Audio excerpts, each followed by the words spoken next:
গতকাল রাজধানীর জিয়া উদ্যানে চিরনিদ্রায় শায়িত করা হয়েছে বেগম খালেদা জিয়াকে। তার কবরে শ্রদ্ধা জানাতে ছুটে আসছেন সাধারণ মানুষ। আরও জানাতে যুক্ত হচ্ছেন সহকর্মী হাসিব পান্থ। হাসিব, দূর দূরান্ত থেকে অনেকে ছুটে আসছেন বেগম খালেদা জিয়াকে শ্রদ্ধা জানাতে। আপনি সকাল থেকেই ছিলেন সেখানে, কি দেখছেন জানাবেন বিস্তারিত। ঈশিতা, কিছুক্ষণ আগেই প্রতিবেদনটি দেখছিলেন আপনি, এবং আমি যদি বলি যে সকাল থেকেই দূর দূরান্ত থেকে কিন্তু মানুষ আসছে। শুধু দূর দূরান্ত থেকে নয়, উত্তরের পঞ্চগড় থেকে শুরু করে চট্টগ্রাম, সিলেট, দক্ষিণবঙ্গ থেকে সমস্ত জায়গা থেকে ছুটে আসছেন মানুষেরা। যারা জানাজায় অংশ নিতে পারেননি তারাও কিন্তু আসলে সকাল থেকে এসে ভিড় জমাচ্ছিলেন, বিশেষ করে জিয়া উদ্যানের প্রবেশদ্বারের মুখে। যদি বলি যে আজ ভোর থেকে সকাল থেকে কিন্তু আসলে অনেকেই এসেছেন, এবং প্রথমে প্রাথমিক অবস্থায় কিন্তু এখানে নিরাপত্তা জড়িত কারণে সড়কটি বন্ধ থাকলেও দুপুরবেলা অর্থাৎ 12টা নাগাদ কিন্তু সড়কটি ছেড়ে দেওয়া হয়।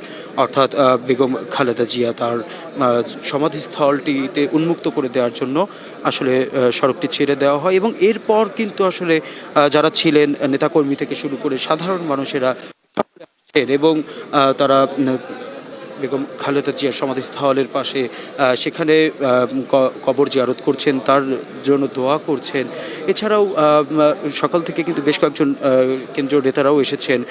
পাশাপাশি সাবেক যিনি স্বরাষ্ট্র প্রতিমন্ত্রী তিনিও এসেছিলেন। তবে নেতাকর্মীরা বলছেন যে ব্যক্তিগত আবেগেই কিন্তু তারা আসছেন, যারা মরহুমা বেগম খালেদা জিয়াকে খুব কাছ থেকে দেখেছেন তারা স্মৃতিচারণ করছিলেন। এছাড়াও যারা নেতাকর্মী সাধারণ মানুষ ছিলেন যে আসলে আপোষহীন অন্যায়ের বিরুদ্ধে যে তিনি লড়ে গিয়েছেন সেই কথাগুলো তারা বলছিলেন। যদি বলি যে মেজর জিয়াউর রহমান, তার কবরের পাশেই তার প্রিয়তমা স্ত্রীকেই কিন্তু আসলে দাফন করা হয়েছে গতকাল, এবং দেশ জুড়ে নয় গোটা বিশ্ব জুড়ে কিন্তু এই শোকের বার্তা ছড়িয়ে পড়েছে। সারা দেশের মধ্যে কিন্তু আসলে শোকের ছায়া ছড়িয়ে পড়েছে। বিশেষ করে মরহুমা বেগম খালেদা জিয়া, তিনি কিন্তু কখনো অন্যের সঙ্গে আপোষ করেননি।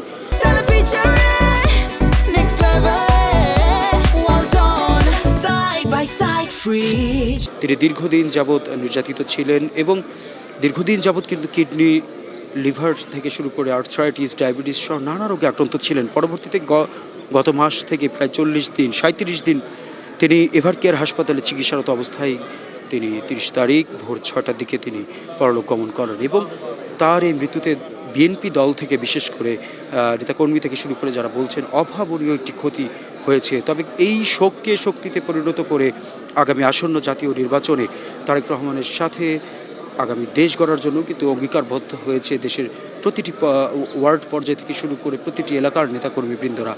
এছাড়া যদি বলি আরও বিশেষ করে যে আমার পাশে যে সকল নেতাকর্মী আছে, সাধারণ মানুষ আছে, আমরা সকাল থেকে দেখেছি যে সাধারণ মানুষেরাও কিন্তু আসলে ছুটে আসছেন তার কবরটিকে জিয়ারত করার জন্য। ঈশিতা, পরবর্তীতে যদি কোনো আপডেট পাই সেটি অবশ্যই আপনার মাধ্যমে জানিয়ে দিব। হাসিব, আপনাকে ধন্যবাদ।